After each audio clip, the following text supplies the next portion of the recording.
Hello, Ado Church of God. I hope you're having a good day today. I wanted to give you a short devotion here.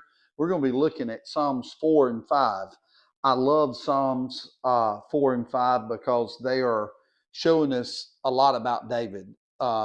If you've been around me at all, you know I love David. I love the power of David, the love of David, the worship of David. David had the ability to slay a giant, to kill a bear and a lion, but at the same time, he had the ability to worship like you've never seen before. He loved the Lord. He said such great things and wrote such great writings to the Lord. Things like, "You are my high tower. You are the though I walk through the valley of the shadow of death, I'll fear no evil."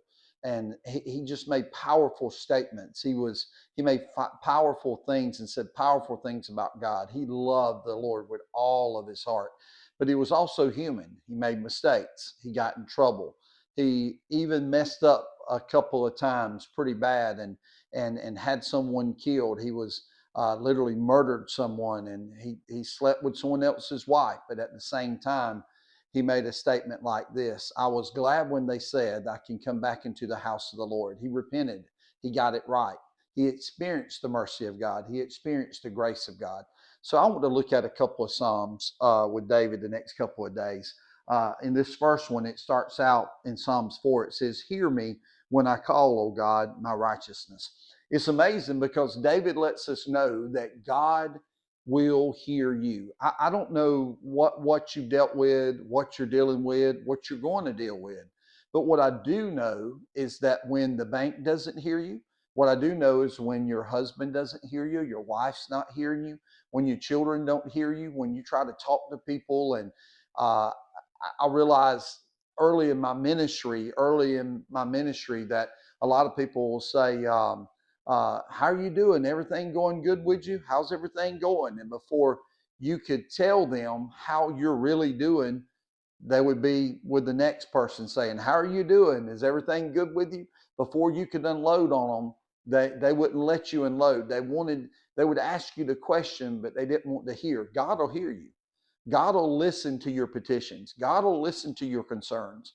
If you will right where you are right now when this devotion is over today, if you will find you a spot and you will begin to just call on the Lord, and you can tell him your fears. You can tell him about your emotions. You can tell him your concerns.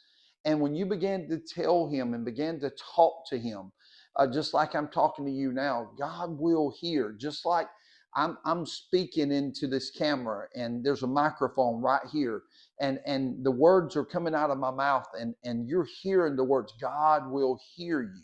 But the thing that I love about God, and I love about David here, David says, "Hear me when I call, O God, of my righteousness. You have relieved